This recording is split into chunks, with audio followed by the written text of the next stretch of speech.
로마서 1장. 나 바울은 사도로 부르심을 받은 그리스도 예수의 종으로서 하나님의 복음을 위해 특별히 선택되었습니다.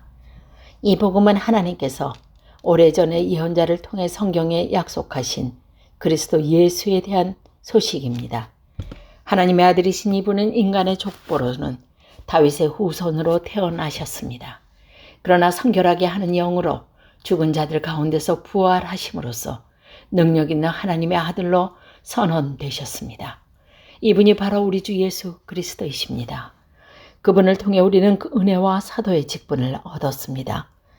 우리가 해야 할 일은 모든 이방인들을 불러 주 예수 그리스도의 이름을 믿고 순종하게 하는 것입니다.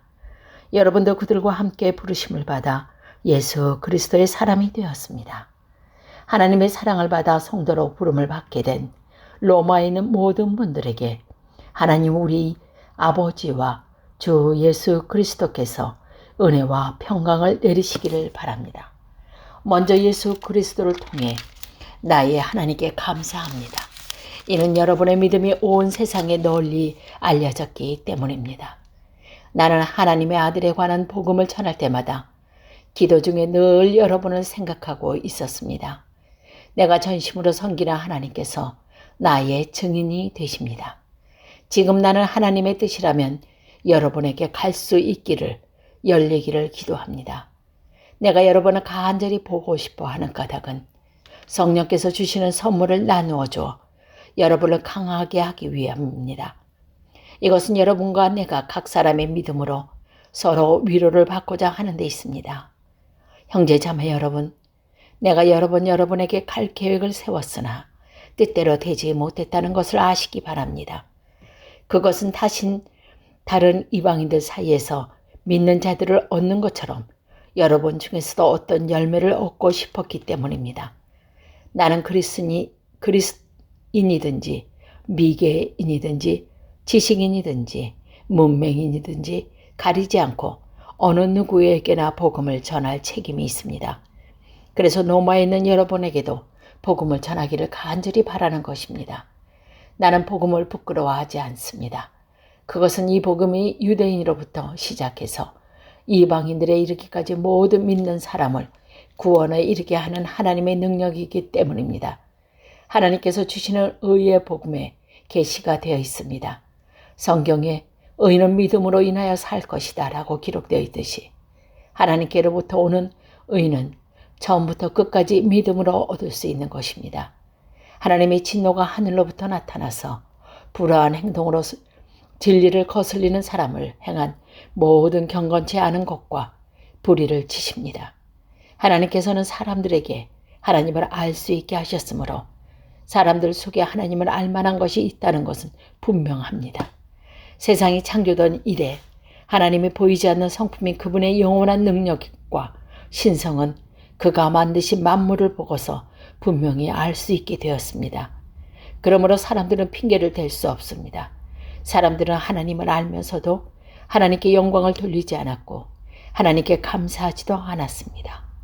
오히려 사람들은 헛된 것을 생각했으며 그들의 어리석은 마음은 어둠으로 가득 찼습니다. 사람들은 자기들이 지혜롭다고 생각하지만 사실은 어리석습니다. 또 사람들은 불멸의 하나님의 영광을 죽을 수밖에 없는 인간이나 새나 짐승 또는 뱀과 같은 모양으로 바꾸어 버렸습니다. 그래서 하나님께서는 사람들이 원하는 대로 죄악된 행동을 하도록 내버려 두셨습니다. 사람들은 이제 가지각색의 더러운 죄를 지어가며 자기들끼리 부끄러운 짓을 행하여 몸을 더럽혔습니다. 사람들은 하나님의 진리를 거짓으로도 바꾸었습니다. 창조주 되신 하나님보다 지음받은 피조물을 더 예배하고 섬겼습니다. 하나님이 영원히 찬송을 받으실 분입니다. 아멘. 이런 이유로 하나님은 사람을 부끄럽고 욕망의 노예로 살게 내버려 두셨습니다.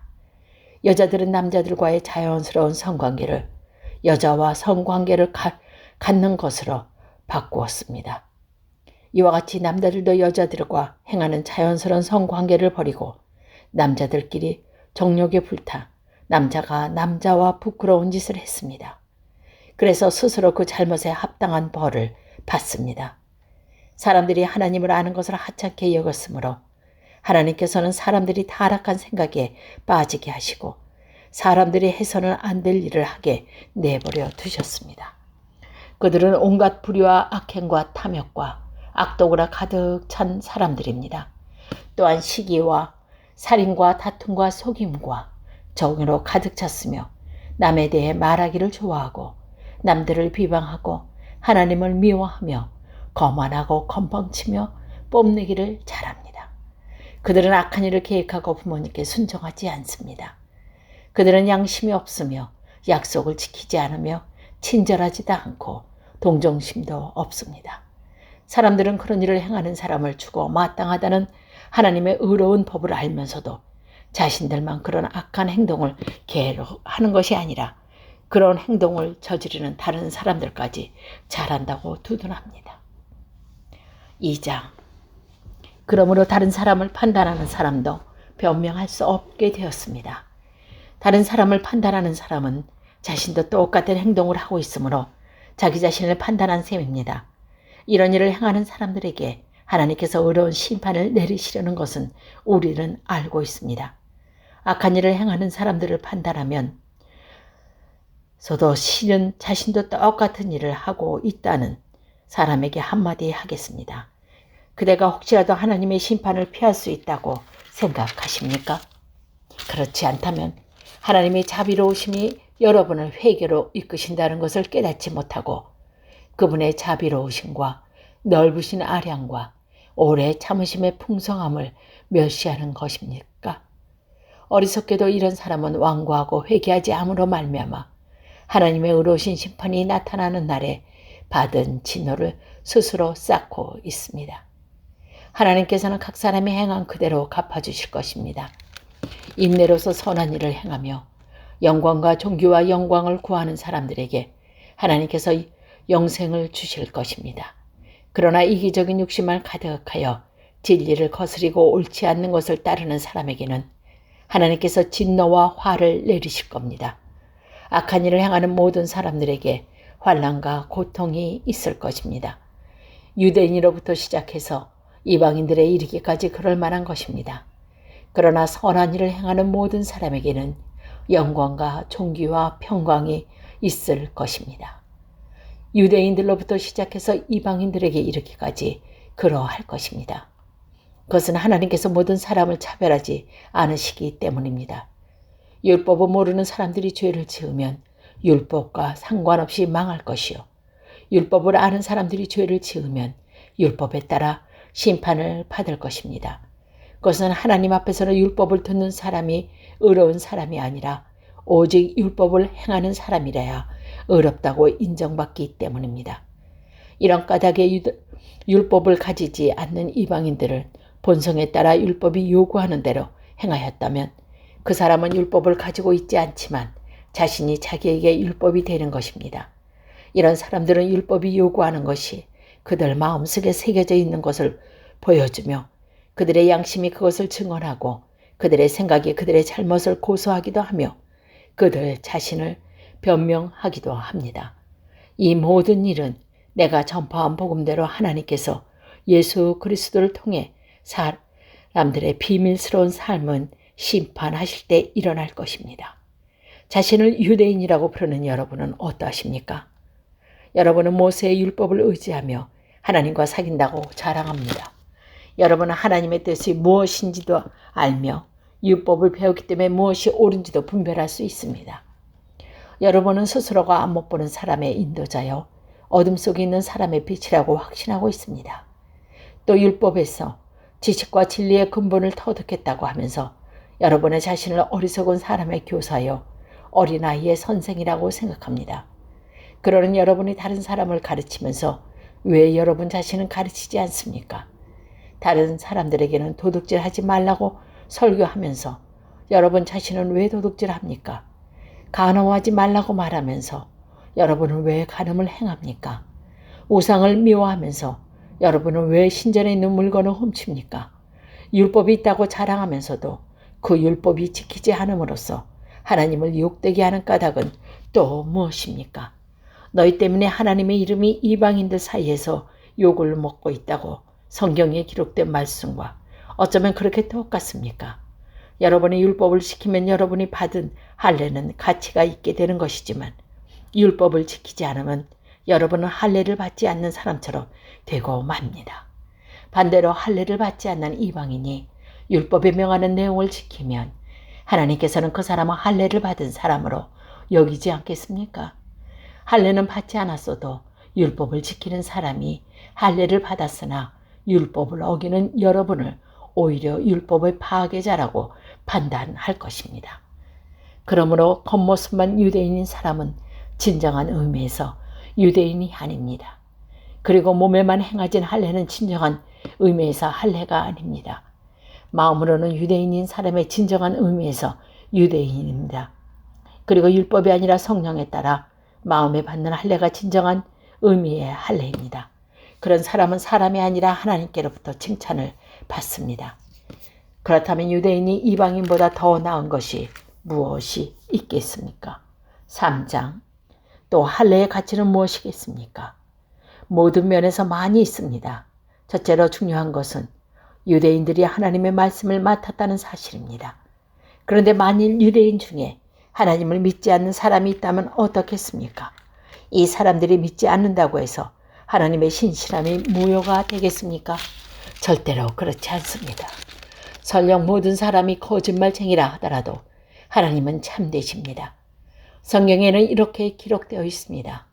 주께서는 주님의 말씀으로 의로우심을 나타내시고 심판하실 때 주님께서 이기실 것입니다. 내가 사람들이 사용하는 논리의 방식대로 말해보겠습니다. 우리가 의롭지 못한 것 때문에 하나님의 의로우심이 더욱 밝히 드러날 경우 뭐라고 말하겠습니까? 우리에게 진노를 내리시나 하나님을 의롭지 못한다고 하겠습니까? 결코 그럴 수 없습니다. 하나님께서 의롭지 못하시다면 어떻게 하나님께서 세상을 심판하시겠습니까? 사람들 중에서 내가 거짓말을 하여 그 때문에 하나님의 참되심이 드러난다면 오히려 하나님께 영광이 되는데 왜 내가 죄인 취급을 받아야 하는가? 라고 우기는 사람도 있을 것입니다. 이것은 마치 선한 결과를 얻기 위해서 악을 행하자라고 말하는 것과 같습니다. 사람들은 우리가 그렇게 가르친다고 우리에게 대해 비난을 하고 다닙니다. 그러나 그런 사람들을 정죄를 받아 마땅합니다.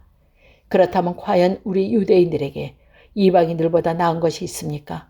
전혀 없습니다. 이미 말했듯이 유대인이나 이방들이나 모두가 죄 아래 있습니다. 성경에 이렇게 기록되어 있습니다. 의인은 한 사람도 없다. 깨달는 사람도 없다. 하나님을 찾는 사람도 없다. 모두가 결길로 나가 하나같이 쓸모가 없게 되었다. 선한 일을 행하는 사람은 단 한 사람도 없다. 그들의 목구녕은 열린 무덤이고 혀는 사람을 속인다. 그들의 입술에는 독사의 독이 있다. 그들의 입은 저주와 독설로 가득 찼다. 그들은 사람을 죽이려고 바쁘게 움직이며 그들이 가는 곳마다 멸망과 비참함이 있다. 그들은 평화의 길을 알지 못한다. 그들의 눈에는 하나님을 두려워하는 것이 없다. 우리가 알기로는 율법에 기록된 내용은 그 무엇이 되었든 율법 아래 사는 사람들에게 말하는 것입니다. 그래서 누구든지 별명할 말이 없게 되고 온 세상은 하나님의 심판 아래 있게 됩니다. 그러므로 율법을 지키는 것으로 하나님 앞에서 의롭다고 인정받는 사람은 아무도 없습니다. 왜냐하면 율법은 우리가 죄인이라는 사실을 알게 해 주었기 때문입니다. 그러므로 이제는 율법 없이도 하나님께로부터 오는 의가 나타났습니다. 이것은 율법과 예언자들로 증언한 것입니다. 하나님께로부터 오는 의는 예수 그리스도를 믿는 믿음을 통해 옵니다. 이는 믿는 사람이라면 누구에게나 주어지는 것이며 사람을 차별하지 않습니다. 모든 사람의 죄를 지어 하나님의 영광에 이룰 수 없게 되었습니다. 그런 사람이 그리스도 예수께서 주시는 속죄를 통해 하나님의 은혜로 의롭다 판단을 받습니다. 그것으로 하나님께서 거저 주시는 선물입니다. 하나님께서 예수님을 화목제물로 내어주셨으며 누구든지 예수님의 피를 믿음으로 죄를 용서받게 됩니다. 하나님의 일전에 살았던 사람들이 지은 죄에 대해 오래 참으심으로 심판하지 않으셨습니다. 이렇게 하여 하나님께서는 그분의 의로우심을 보여주셨습니다. 하나님께서 이 시기에 그분의 의로우심을 보인 것은 하나님 자신이 의롭다는 것과 예수님을 믿는 사람이 의롭게 하신다는 것을 보이기 위해서였습니다. 그렇다면 사람이 자랑할 것이 어디 있겠습니까? 자랑할 것이라고는 하나도 없습니다. 어떠한 법으로 사람이 의롭게 됩니까? 율법을 지키는 데서 오는 겁니까? 이런 것과는 상관이 없습니다. 의롭게 되는 것은 오직 믿음의 원리에 의해서만 이루어집니다. 사람은 율법을 지키는 것과는 상관없습니다. 믿음으로 의롭게 된다는 것은 우리는 생각합니다. 하나님은 유대인들만이 하나님이십니까? 이방인들은 하나님이 되지 않습니까? 하나님은 이방인들이 하나님도 되십니까? 하나님은 오직 한 분이므로 그분은 할례를 받을 사람이나 할례를 받지 않는 사람이나 동일하게 믿음으로 의롭게 해 주십니다. 그렇다면 우리가 이 믿음을 가지고 율법을 무효로 만들고 있습니까? 그렇지 않습니다. 오히려 믿음을 통하여 율법을 더 굳게 세웁니다.